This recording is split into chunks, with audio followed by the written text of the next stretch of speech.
Hey guys, what's up? Megan here. It's about time I make this video. I got a lot of requests from it since the first time I even mentioned about the whole estrogen thing. And you guys keep saying, well, what are the foods that lower estrogen, this and that? Why is it even a big deal? A lot of people don't understand that people try to take testosterone boosters, try to lift heavy, do all the things that raise testosterone levels. But they forget that if you raise your testosterone levels and you're not, controlling estrogen and aromatase, I'll get to that later, you're just shooting yourself in the foot because you're really going to get, even fatter, believe it or not. You're going to get more and more estrogen. And I explain how this whole thing works. I didn't want to go into the details in the other video because it's like, you don't really need to know the details, right? As long as you know what to do and what not to do, you're fine. But a lot of my subscribers like to have the Megan mindset of wanting to know everything that's happening in both, both in the small picture and the big picture. So I'm going to go out there and, try to draw it on the board. Show you guys why it's very important to keep estrogen in check. Even bodybuilders understand that. Bodybuilders who use steroids know. That's why they take estrogen blockers, guys. Because they know it's not enough to just raise your testosterone. A lot of them raise their testosterone by taking, all these drugs, but they get man boobs. They get gyno. It's because they're not controlling estrogen. That's why a lot of bodybuilders now are not only taking testosterone through drugs, but also estrogen blockers, because it plays a very, very, very big part in looking good. Once again, why do you want to keep your estrogen levels in check? And it's funny, a lot of people think that only women have estrogen. Nowadays, if you look at the statistics, guys have just as much estrogen, believe it or not. A lot of the overweight guys have really, really high estrogen levels. Not as much as women, but too high, right? And estrogen is not a bad hormone. It's needed for a lot of things in the human body.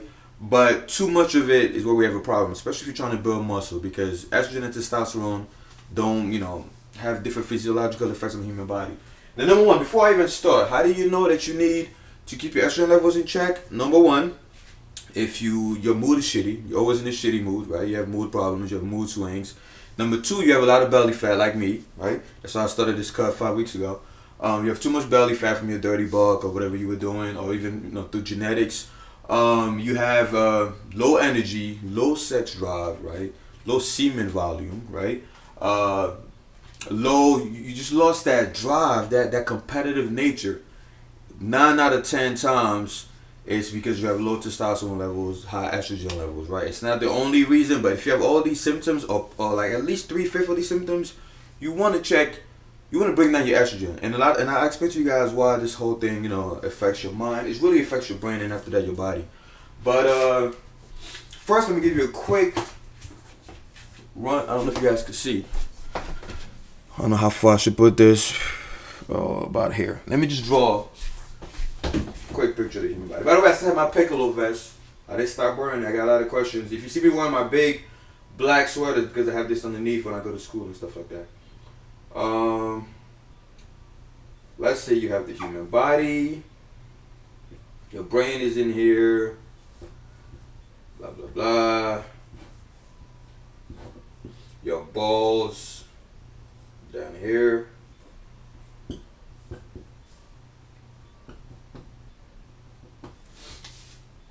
This is a dude, right? Big fat guy. You got a human body here, right?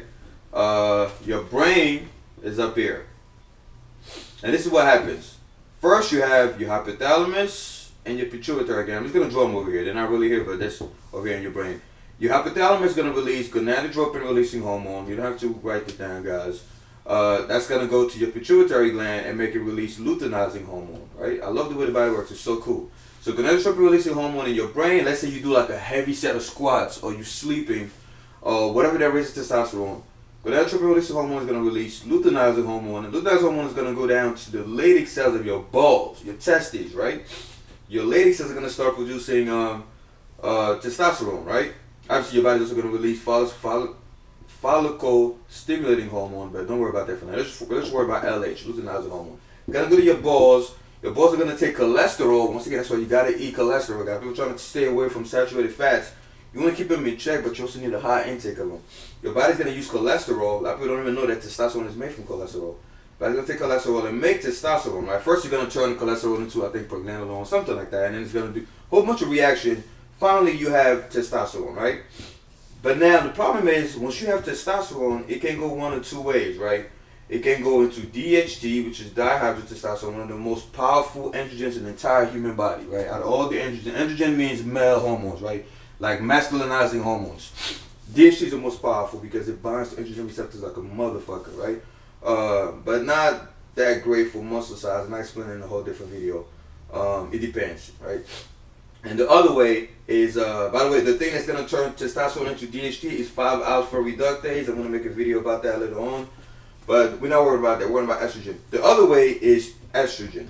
That's what you don't want as a bodybuilder. You don't want your testosterone to become estrogen. And the thing that's going to do that is going to be the key of this video. The topic of this video is aromatase. The aromatase enzyme is going to take your hard-earned testosterone and turn that bitch into estrogen.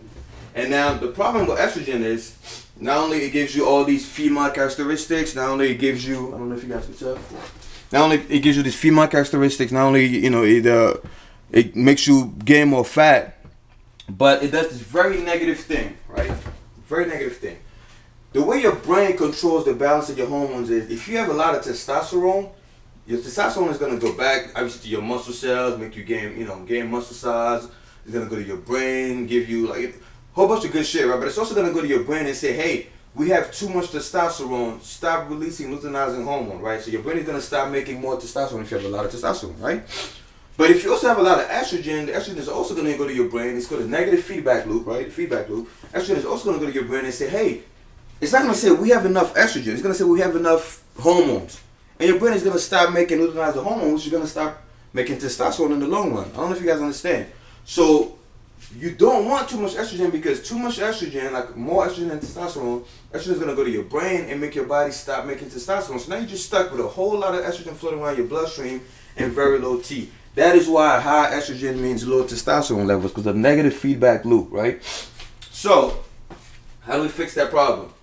Number one, remember, without aromatase enzyme, it's very, very hard. I think it's even impossible to have estrogen in your blood. So you want to stop estrogen where it's being produced. I made a video telling you guys, if you want to fight fat, you want to fight anything, you want to stop it at its source, right? You don't want to just fight it head on. You want to stop it at its source. If you get rid of aromatase, you don't have to worry about estrogen too much, right?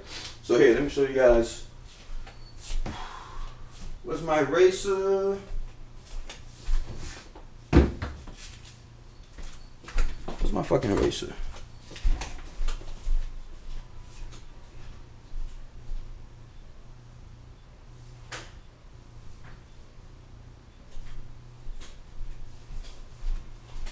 Alright, check, make sure the video is still playing. Alright, so let me erase that. So we're trying to stop aromatase, right? And don't forget, guys, the more estrogen you have, the more fat your body's gonna produce. Don't forget, guys, women have the most estrogen where? Around their breasts and around their thighs, and that's also where they have the most fat. The more fat you have, the more aromatase your body's gonna produce, and the more aromatase your body produces, the more estrogen it produces. It's like a vicious loop, guys. It's like aromatase is in fat cells, right? Then aromatase takes your testosterone and turns it into estrogen. Then estrogen leads you to gain more fat, and that more fat has more aromatase, and it's a vicious loop. That's why when you dirty bulk, I tell you guys, do not dirty bulk for too long. Don't make the mistake I made, guys. Dirty bulk for too long, your belly fat keeps increasing, and your gains slow down, guys. Your gains slow down. At first, you're gonna start making, when you start bulking, at first you make ridiculously gains. If you were lean at first and you started bulking, you make excellent gains, then you start plateauing. You start plateauing when your body fat is too high, right? So let me show you. I call it stop, block, destroy, remove. 4 ways to remove, the 4 strategies to fix high estrogen problems, right? And I got a lot of this stuff from a lot of research on cancer, guys. You want to know, once again, like I always say, you want to learn anything about bodybuilding, look at biology, look at chemistry, look at, pharmaceutical research, because even though there's money involved, it's not as bad as, bodybuilding marketing systems, right? Where they're always trying to sell you something. So a lot of information is not going to be subjective, most of it. Besides, bodybuilding is all biology, guys. Biology and chemistry and some physics. So anyway, this is how you stop estrogen. First, you want to stop the production of estrogen, right? So you want to stop aromatase, right? There are foods that do that. Number 2, you want to block the estrogen receptors. Once again, this is the muscle cell, right? The DNA is down here. Estrogen is floating around the blood, right? Floating around the blood. estrogen needs an ER, I'm gonna write right here, ER, estrogen receptor. It needs to bind to the estrogen receptor in order to go inside the nucleus. Sometimes it even goes in the nucleus and does that shit. And express itself, right? Make your boobs bigger, make your belly bigger, your butt bigger, whatever, right? But without the estrogen receptor, estrogen can't get its job done, right? So you want to block estrogen receptors. A lot of the steroids bodybuilders take, like tamoxifen, whatever shit, it's stuff that was really made for cancer, cancer patients, right? Because estrogen and breast cancer, you guys know. So you want to block the estrogen receptor, right? Once you block the estrogen receptor and you stop the production of aromatase, now you have estrogen floating around the blood with nowhere to bind, right? So next thing you want to do is you want to destroy estrogen. You want to turn it into a different compound. Once again, there are foods that do that. There are foods that turn estrogen into different compounds. I don't know if you guys can see. So, and then last and not least, once you made estrogen into different compounds that are not as powerful as estrogen, you want to remove it from your system. So it's only 4 ways, guys. 4 ways to lower your estrogen and raise your testosterone levels. So here, let me show it again. Number 1, you want to stop, right? Stop the production of estrogen. That's the first thing you want to do, is you want to stop aromatase. Stop that enzyme. Once you stop aromatase, your body can't convert your testosterone into estrogen. Next, you want to block the estrogen receptors. If you block the estrogen receptors using phytoestrogens or different foods that have that look like they have the chemical properties of estrogen but don't really have the power of estrogen, like they're black to the estrogen receptor, but they don't, make you gain fat or whatever. You want to do that. You want to do step 2, which is block those receptors. Step 3, you want to finally destroy the estrogen molecules that are floating around your blood, right? Once again, I'm going to show you the foods that do that. Look in the comment section or in the description. I'm going to list all the foods. There's many foods. I spent weeks researching all the foods that are proven to work on estrogen receptors and estrogen itself. And last but not least, you want to remove, the new compounds that you made, and you want to detoxify estrogen from your body. Your liver is going to do most of that. So, step 1, stop aromatase. What is the number 1 way to stop aromatase, guys? Lose belly fat. That's why I'm cutting. Gotta lose this belly fat right here. Not just belly fat, but mostly fat. Guys usually store their fat around their stomach. That's why I say belly fat a lot, but it's just mainly fat, right? So you want to lose fat. That's one. Once you lose fat, you lose a lot of aromatase. In fact, I looked at the study where a lot of men that go through, how do you call the surgery? The surgery that they remove your fat, I forgot what it's called. Once they remove the fat of like many patients, whatever, their aromatase levels drop, the estrogen levels drop, and the T levels go up without any exercise, any food, nothing. That's just to show you that fat is one of the biggest producers of aromatase. So that's one. You want to stop aromatase by losing fat and by eating a lot of foods that inhibit aromatase, like zinc, broccoli, cabbage. I'm going to put it in the description, guys. There's a lot of foods that stop aromatase. Zinc is one of the most powerful ones also. You have quercetin, you have chrysin from honey. Next, you want to block the estrogen receptors. Now, the things that do that are called phytoestrogens, right? Once again, look in the description. I'm going to list all the foods that have a proven effect on blocking estrogen receptors. You have, I think, flax seeds do some of that. Soy, but I don't like eating soy because I'm really scared, because it's very similar to estrogen. It's not as powerful as estrogen, but it's very similar. It's pretty much lignans, things like that. Number 3, you want to finally destroy estrogen. I said destroy, but you're really turning it into different compounds. And the things that do that are foods, crucifers. Foods that are pretty much like broccoli, cauliflower, cabbage, Brussels sprouts. Most crucifers do that job. Plus a lot of different foods. I'm going to put in the description. Foods that are high in endo-3-carbinolines and foods that are high in DIM.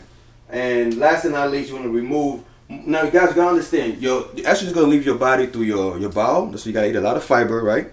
And you also want to eat a lot of stuff to clean out your liver. Your liver is very important. I'm gonna put liver. Liver is very important when it comes to moving estrogen. Liver detox. A lot of vitamin C. You want to alkalinize your body. I'm gonna put all the foods that help your liver clean out estrogen, guys. So that's it. 4 strategies, and I guarantee you, within a week, you start noticing changes. Not just in it will take months. To be honest, it will take weeks or months to see major changes, but in a week you can already see changes in your mood, changes in you wake up in the morning, you have more morning words, believe it or not, more morning erections, your aggression starts to come back, your drive starts to come back, and your fat begins to melt away. If you follow these principles, right, just make sure when you go grocery shopping, you buy the foods that do one of these 4 things, right? The most powerful ones, like I said, broccoli, all the crucifers and things like that, a lot of vitamin C, a lot of citrus fruits. Alright, so stay tuned for the next video on testosterone and leptin resistance and things like that. So hope this video is helpful, guys. Once again, you don't need to know the details. You can just eat broccoli and zinc and all that shit. But it's just for my nerds out there who like to know the big picture and the small details. I'm out of here. Hope this helps, guys.